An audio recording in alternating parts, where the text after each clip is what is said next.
bottom half of that. That's for the, over 65s. So you have the pneumonia vaccines, you have the shingles vaccines, and then the RSV is the new one, respiratory syncytial virus, that just, came up to the limelight. It has been there all the while, but it just came to the limelight. And then, of course, COVID. We all know COVID vaccines. That's sort of tapering down a little bit. There are many more vaccines outside of these ones, but these are the publicly funded ones, the ones that are more popular. And again, happy to take any questions regarding this. Next slide.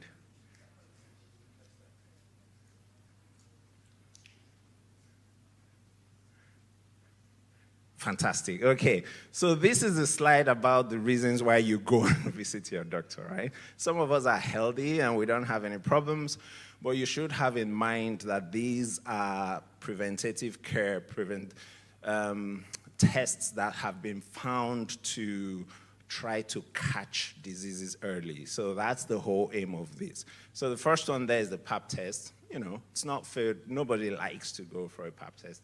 I believe we all know what a pap test is. Essentially, it's taking a sample from the cervix. We being people, blacks, African, Caribbean origin, we tend not to be as, compliant with that particular one. If you have any specific questions, happy to answer that. But again, would encourage everyone to do that. Essentially, it's trying to protect yourself. The reality is, God forbid something happens, that dignity you're trying to protect is going to fly out through that window, honestly. So it's always a good thing to have in mind. Mammograms for 50 to 74 years, they can be a little bit uncomfortable, but again, one of those things that is like a necessary evil. The fit test is a stool test, the poop test. You've heard of the poop test. That's the one you actually send in the mail. So some patients will say to me, what do I do with this? And I just put it back in the mail. Really? So you're taking a sample, stool sample, you put it on the kit, essentially, that has been sent to you from the government, and you literally just put it back in the mail. And it goes to the lab, they get tested, and the results are sent to us. It is a screening test for colon cancer. Some people that have family histories would need to have a colonoscopy instead of the stool test. The stool test, if that comes back positive, then we go on to a colonoscopy, which is a sort of more accurate test. Essentially, you're looking directly. So again, that's the one called the camera test. And then the bone mineral density scan, again, over 65, especially women, estrogen levels are dropping. You want to check the strength of your bones. Because I'm sure we all have heard of, people who fell, landed on an arm, broke a wrist, broke a hip, and those are the kind of things we're trying to protect. The PSA is very important as well. That's the prostate, it's a blood test screening for prostate cancer. That is here and there. Some people are advocates for screening, some people are not, just because the results can be really ambiguous. You can get a false positive. So you can get a result that is high, doesn't mean you have prostate cancer, but you then need to have other tests to check that. So definitely one of those things to have a discussion with your family doctor or your primary care provider about. If you're less than 40, I would say you really have no business doing a PSA test. And if you're over 80, again, unless you have previous problems, would advise not to do the PSA test. Lung cancer screening, hopefully it's not relevant for any of us here, but if people have a history of smoking for a certain number of years, then they would qualify for a CT scan every year, which essentially checks for abnormal lung nodules, which are precursors of lung cancer. Then don't forget to go for your yearly routine blood work. Check your cholesterol, have your height and weight measured, make sure you're where you're supposed to be. We like not to use BMI a lot these days, even though that's like the standardized, but some people have a BMI that is slightly higher than what we call the average, but that's like the normal for them.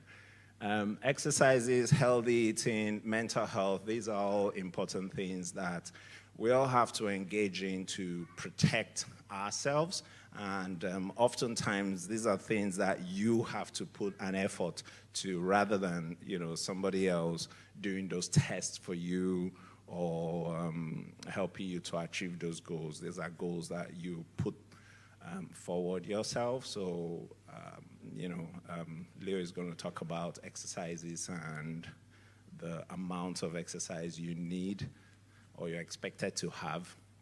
And so these are just measures of prevention and screening tests. What that means essentially is we're throwing a big net into the ocean and you're trying to see if you can catch something. If you catch anything, then you focus on that and you look at it a little bit closer. But really, if you don't throw that net in, then you'd end up not catching anything. So I encourage everyone, each and every one of us, to have this in mind. These are things that we definitely... Oh. That was supposed to be the last slide. And I was just going to say that don't forget that in everything you do, the primary thing that should keep you going, that should make you more conscious and mindful of these measures are things like this, so that you don't miss and you don't forget those moments. Praise the Lord.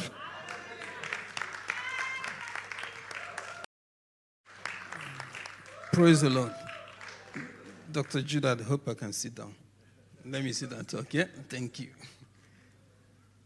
So today I'm going to be talking on the heart and the circulatory system, which includes heart itself, the arteries, as well as the veins. Can I have my slides? So you can see the heart. Okay. Yeah. I like to watch this one. I hope it doesn't scare anybody.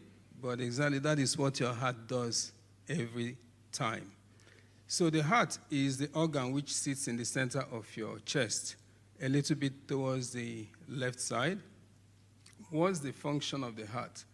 The heart functions to supply blood to itself as well as to all the organ system of the body.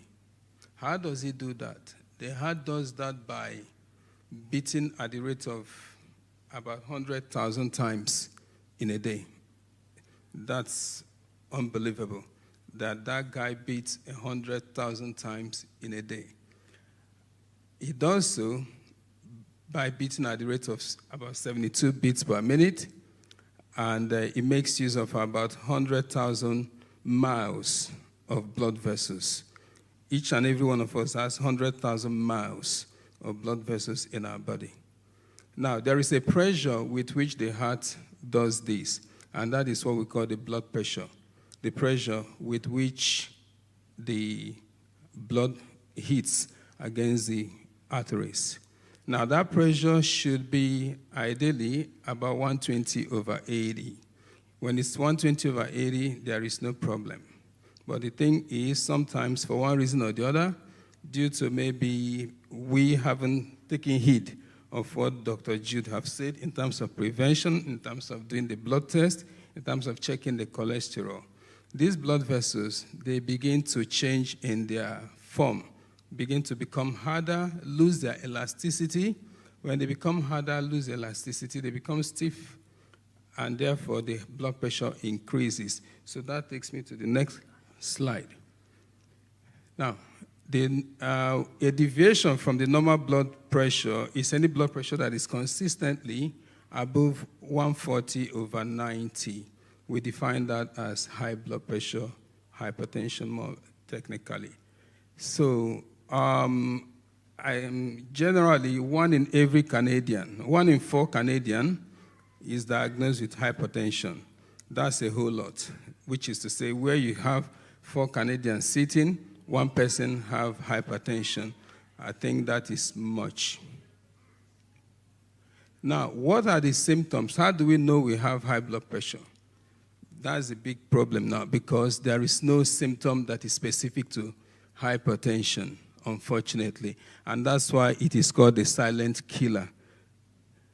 The symptoms that you may have sometimes are like blurry vision, headaches. You may have chest pain and all of that. But the major thing I want to talk about is that the main symptom of high blood pressure is actually its complication. And that's not good. To say that the first symptom of a condition is a complication of that condition. So we don't want to end up where Pastor Lawrence works, do we? So that takes us to the complications of high blood pressure.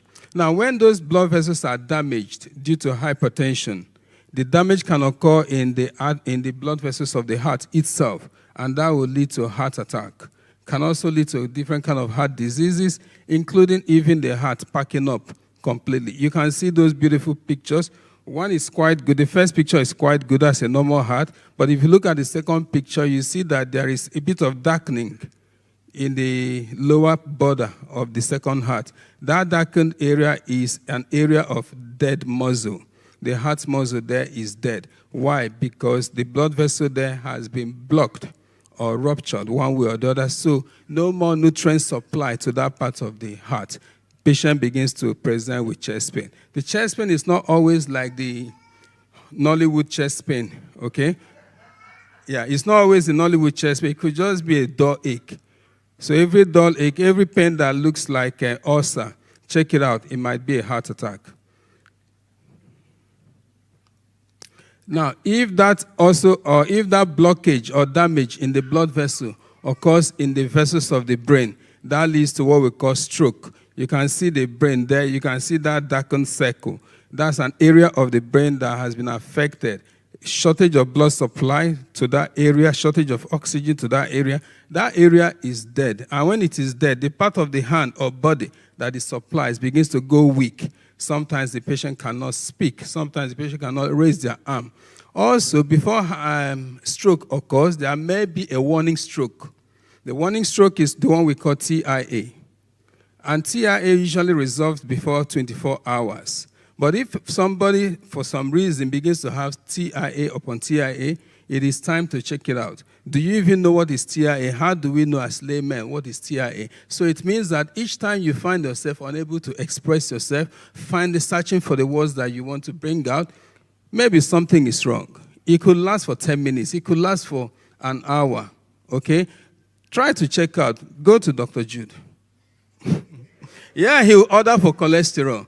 Dr. Jude, he will check your blood pressure, yeah? So apart from stroke, other things that high blood pressure can cause to the brain is dementia and depression. Other complications include complications of the eye, the kidney failure, and so on and so forth. There are just so many to mention. Now, the things you must do. We cannot overemphasize the need for healthy choices, making healthy choices, exercising up to 30 minutes a day for at least 5 days of the week, or if you want to do 1 hour for 3 days of the week, anything you do to get you 150 minutes per week. You can do so by joining us on the trace, which Dr. Victoria will be arranging very soon. Praise the Lord. So other things you must do is diet. There is the Canada's food guide. There is also what we call the dietary advice at stopping hypertension DASH.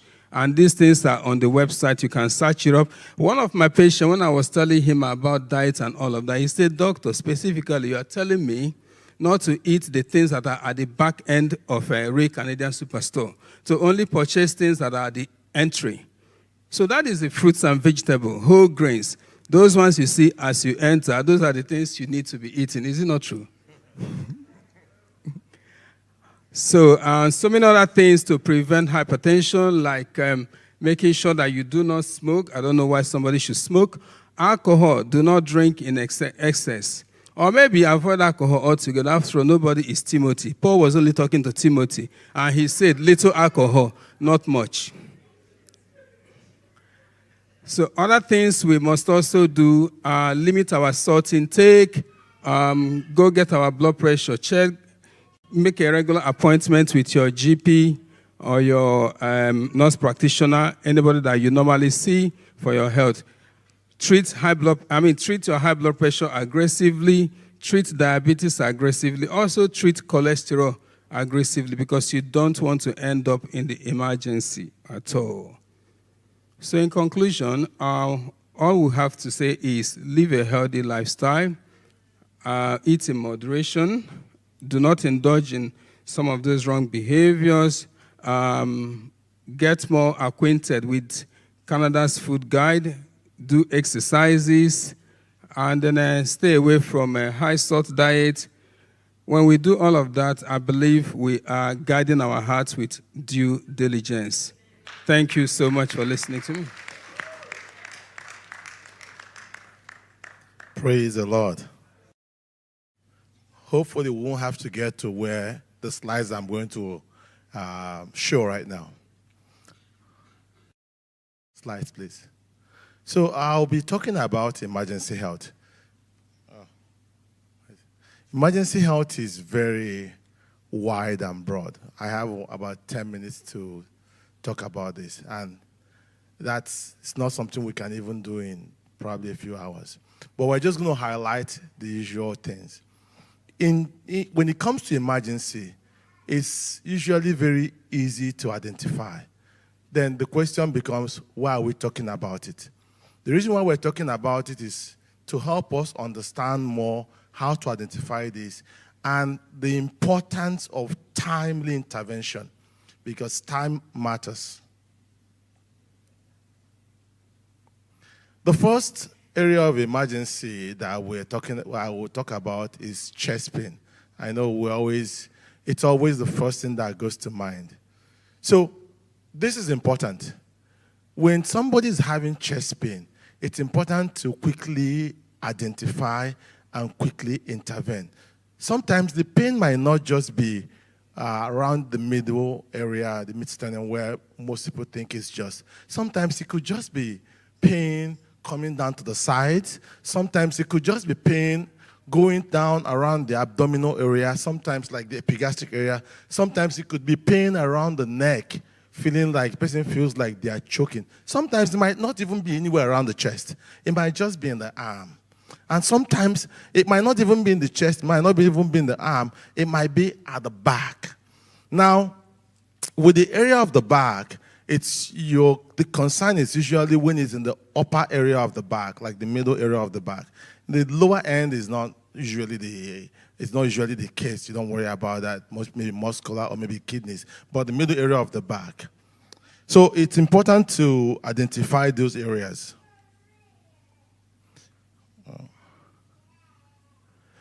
What causes chest pain?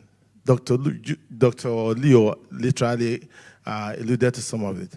The first thing that causes chest pain is when you have a blockage to some of those vessels that supply blood to the heart. Dr. Leo explained how hard-working the heart is. So the heart itself is a muscle, and as hard as the muscles are working, the muscles need to be fed with a lot of oxygen-filled blood and nutrients. And what happens is when you have plaque or maybe a blood clot blocking that passage that leads the heart, that fills the heart with blood, that's when you begin to have chest pain. The other area that causes chest pain, which sometimes is ignored and is very, very dangerous, is when you have the same blood clot blocking the vessels that go to the lungs. And that one is sometimes ignored, and that one sometimes takes lives very fast. So with that one, the pain usually it's different. The pain usually comes more with breathing. Sometimes the individual begin to have difficulty breathing, and then the pain comes every time they breathe in and out. So that one is something that one has to be should identify and ask for help right away. The last one that causes chest pain is when you have those vessels that supply blood to the heart and supply blood to the body. The walls of the vessel begin to weaken, it bulges. And in those cases, it's really the response, if the response is not very fast, it's quite deadly. The walls of those vessels, when it bulges and it bursts, the blood seeps out of the vessels, and usually you don't have time to do anything at all. The next time to call for help when someone becomes unconscious, obviously. When they have problems with speaking, you look at them, they have issues with speaking, find it difficult to make words. They have problems with their vision, their eyes, it might be just one or two eyes. They have severe nausea and they begin to throw up. Severe headache is something you want to just quickly begin to ask for help right away. Or they have difficulty reading words. Even the words they are reading, they are having problems making out those words. So we have a very quick acronym to kind of pay attention to when you're looking at someone coming up with those kind of symptoms. It's called Be Fast. So B is for when the balance is not there, when there's a problem with the balance. E is for the eyes, when there's a problem with the vision. F is for the face, when the face begins to droop, one side of the face begins to become lower than the other. A is for the arm, when the arm begins to weaken, drop.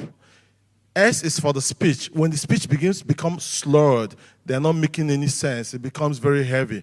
And then T, it's time. It's time to quickly ask for help and get help right away. The next emergency is when we talk about, when we talk about abdominal pain. That usually comes out vague too. Abdominal pain, one of the most dangerous symptoms with regards to abdominal pain is the appendix. It's quite common. But if intervention is put in place on time, it takes us away from that complications. The appendix is one small, tiny organ that is usually located at the end of the big bowel. But the problem with that small organ is when it becomes inflamed, if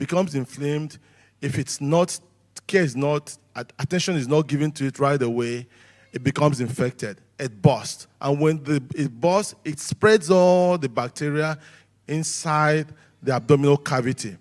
And the bacteria spreads further into the bloodstream, and that's when it becomes a problem. Because it begins to cause like what we call sepsis. The bacteria spreads around the whole body. Usually, if it's identified on time and nip in the bud, it's usually taken off, and people usually live their normal lives. This other one is with regards to children. Emergency with children. Children, when they have fever lasting for a couple of days, sometimes 2 or 3 days, especially when the fever is accompanied with headaches, when they become confused, and when the neck begin to get stiff and there's pain in the back, you really worry because that could be meningitis.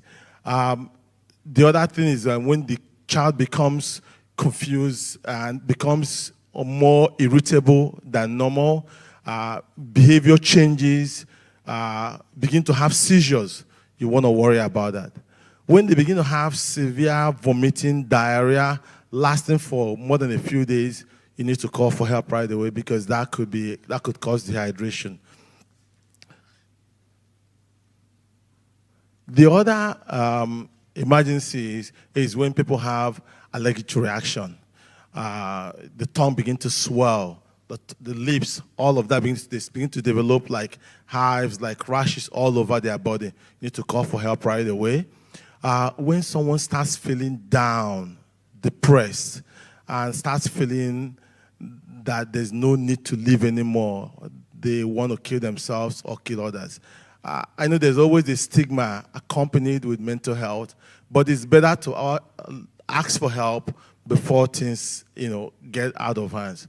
When people have like a deep wound, deep cut that you find very difficult controlling the bleed, it's time to ask for help. When there's a big burn, especially when it covers the areas of the arm and the leg, it's time to call for help. So in conclusion, I kind of made this very quickly. In conclusion, the key thing is to recognize the emergency, ask for help immediately and timely. I had a guy, I won't forget this. He had abdominal pain, describes it as something around the middle area. He was in his 50s. For 3 days, taking antacid, thinking that it maybe it's just kind of heartburn. After 3 days, his wife said, enough is enough. Let's come to the hospital. When he came to the hospital, we did a quick ECG. One of the major arteries that supplies blood to his heart was about 90% blocked. If he had spent one more day, he would have been gone. So the key thing to take home with this is recognize when it's a medical emergency, ask for help immediately, even if it's not the case, but just recognize and ask for help. They say time is muscle, which means the length of time you mitigate that problem saves the heart muscle. They say time is brain. The longer the weight and the blood clot blocks the brain, the more dangerous to save the brain cells. Thank you.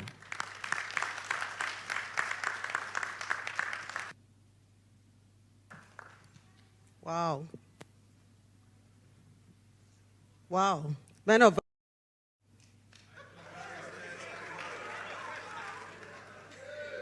Okay.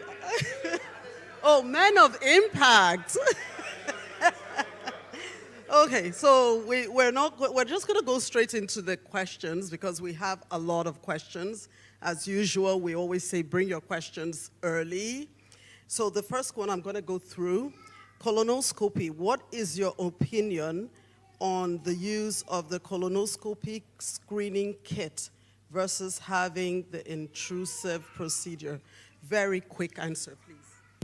So the new procedure is called the FIT test, F-I-T, fecal immuno.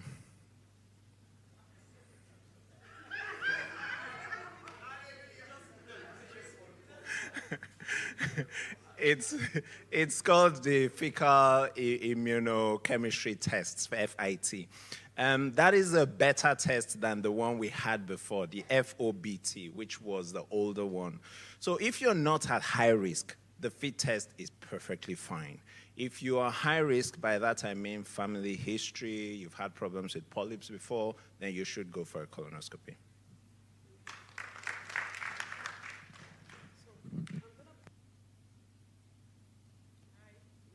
Hi.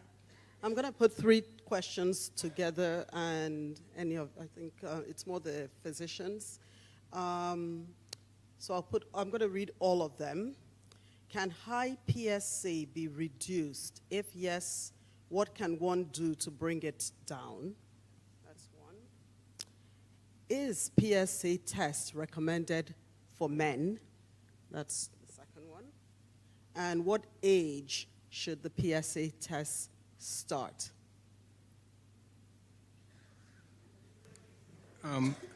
Dr. Judah has talked on the PSA test.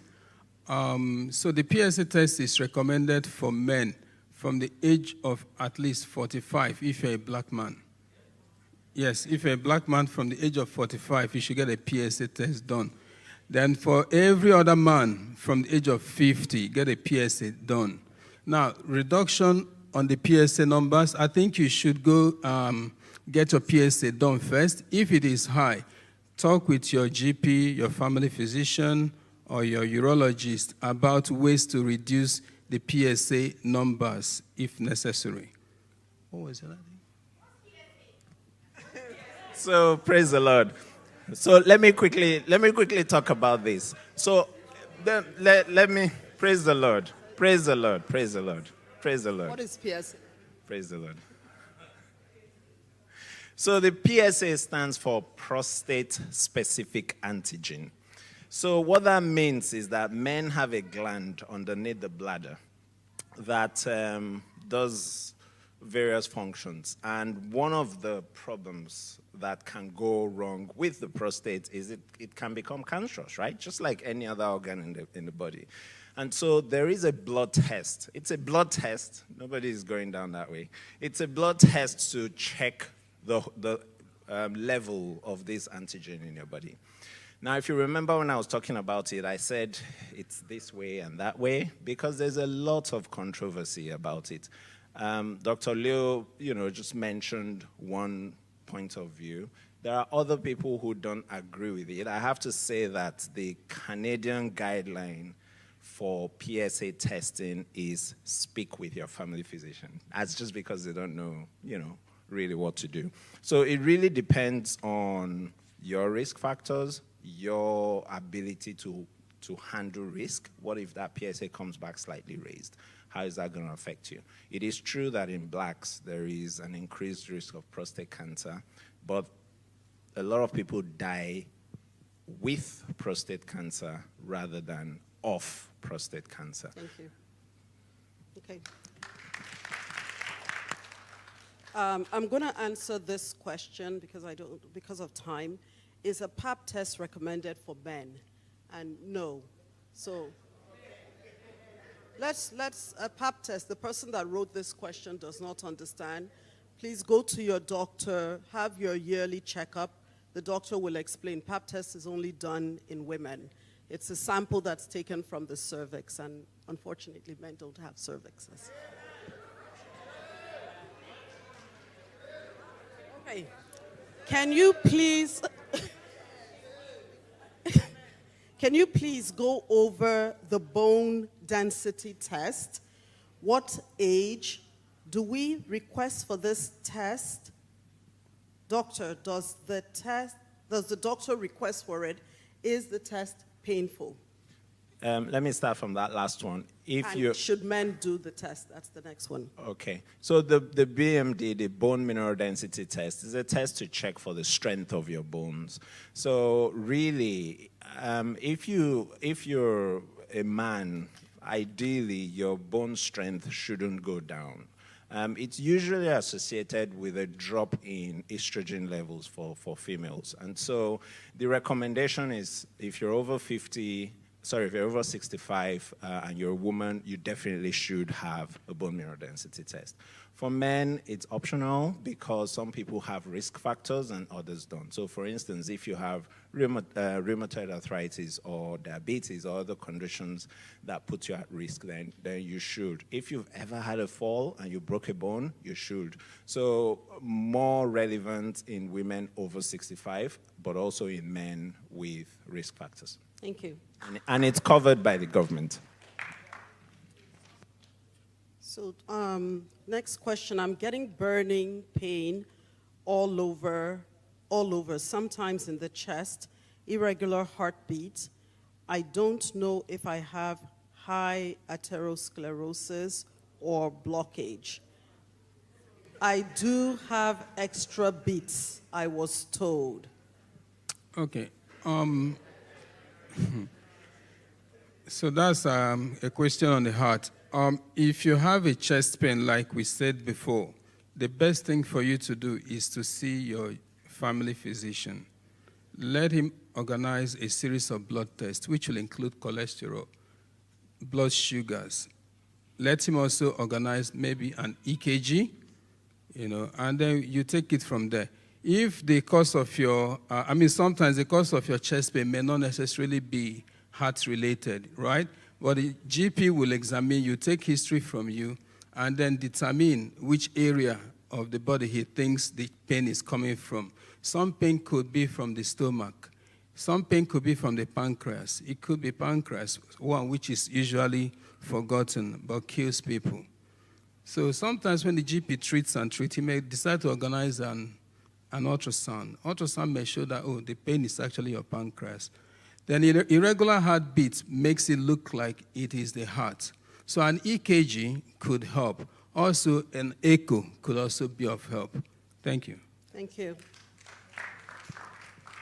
I'm just going to add with the part of the irregular heartbeat. It's very important to check that out because there's a disease they call atrial fibrillation. And that's one of the biggest culprits of heart attack. Because what happens, the heart pumps in a regular fashion. But with atrial fibrillation, rather than pumping in a regular fashion, it stops, pumps again, stops. When it stops, the blood pools in the bottom of the heart and forms a blood clot. Then when it starts pumping, the blood clot has already been formed, is what travels and causes heart attack or stroke. Thank you. Very important. Thank you. Thank you for that.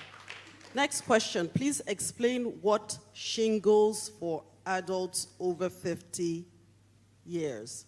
is this a concern medically? Thank you, appreciate it. So shingles essentially is a painful, blistery skin lesion that comes up because you've had chickenpox before, literally.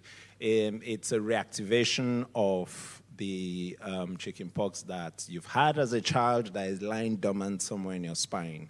So the aim of the vaccine really is to reduce the recurrence of this condition, because it can be very painful and it can leave some people with ongoing pain even after the initial lesion has cleared up. Thank you.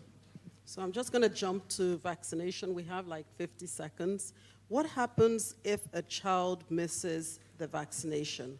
Can they take it at any age? Will it still be effective as if they took it early? Yes, catch-up vaccines. We do that all the time. So just take your child to a primary care physician, and there's a schedule for catch-up. Thank you. I have 2 more questions. What is abnormal nose bleeding, or should any nose bleeding at intervals be a cause for concern? And then the person also asks, is there really such a thing as bad cholesterol? Bad cholesterol, but abnormal nosebleed. Abnormal nose bleeding is important because, one, it could be a sign of high blood pressure. It could also be a sign of cancer, different kind of cancer, even in children.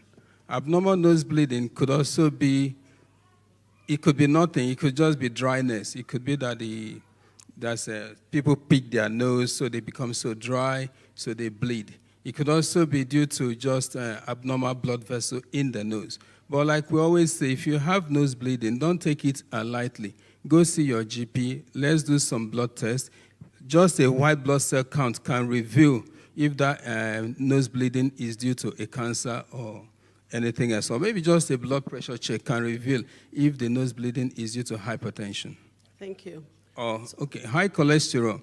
So the bad cholesterol, which we call the LDL. LDL is quite important because it has been implicated in causing, in blocking the blood vessels. It causes sludges to be formed, plaques to be formed in the arteries. When these plaques are formed, they lead to disruption in the dynamism of the blood flow, and that disruption causes the artery to either block or even rupture. So bad cholesterol is not good. Thank you so much. I have one more question, and I'm holding the mic so I can volunteer someone to ask. Sister Lola, come ask the last question. I have the question.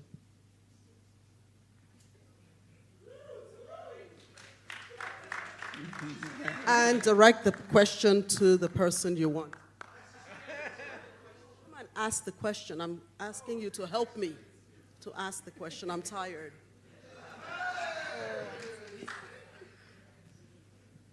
Brother Jude, would my family disposition change my routine preventative care? I love you. You did a fantastic job, your wife.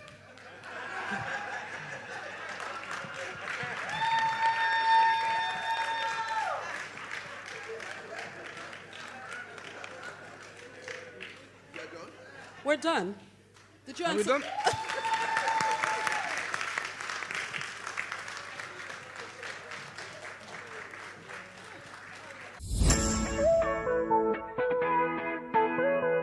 Hello, thank you so much for worshiping with us today. If you would like to give, please do so via email transfer to financechapelofglory@gmail.com. Kindly indicate in the message box if it's your tithes, offerings, or pledges. Please remember to like this video, subscribe to our YouTube channel, and hit that notification button so you don't miss out on our new videos every Sunday. Also, share this video if it impacted you in any way. You can also follow us on Instagram at Chapel of Glory Ajax. See you next Sunday and stay blessed.